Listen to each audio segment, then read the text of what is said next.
seems impossible to turn on social media and not, ironically, finding a video that's telling you how social media is controlling your life. So, is there something to this? If you saw the social dilemma recently, they make a pretty good argument that we're actually products. We're to be sold, and that's a pretty intense version of control to be viewed, to be turned into a product for sale. But when you think about it, I mean, right now, what are you looking at?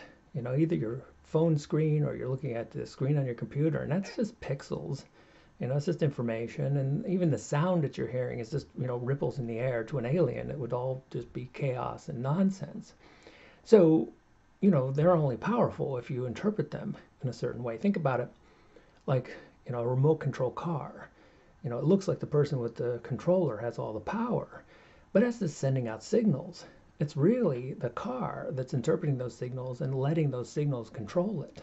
I mean, if the car just turned off its, input from the external world, the controller would be powerless. So I talk a lot about the mind, and I talk about it as a 70,000-year-old program that was installed in our version of humanity, Homo sapiens, our species.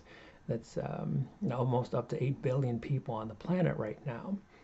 And again, I talk about this because most people aren't even aware that the mind exists. They're not aware of its processes. And really what it comes down to, at least in my view, is when we talk about control, what we're really talking about is the product of what the mind does best. This is what it does. I mean, so control really didn't even exist until the mind came online.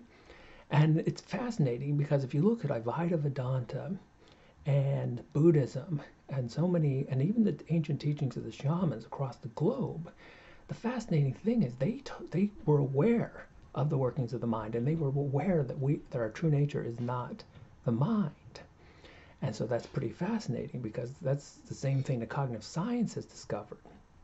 And so what I'm trying to do in my next book, I'm trying to make a very explicit connection between these two discoveries, that we are not mind. And when you discover that, then you realize it severs that connection and ultimately severs the control that the mind has over you. So I want to give you three kind of practices that kind of sever that connection, and in that sense sever the control that the mind has. And so the first is just read up on the mind as much as you can. So whether it's psychology, philosophy, cognitive science, anthropology, it's remarkable. The mind has been mapped out. Its processes are predictable and have already been mapped out very well. And so when these things happen in your skull, you don't have to,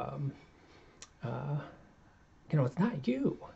The reactions that people have, it's all been mapped out a lot by psychology, but by other disciplines too. And so the more you're aware of this kind of predictable patterns, it's just like a computer program. It's following a very explicit set of rules. And when you become aware of these, you can become aware that it's not who you truly are.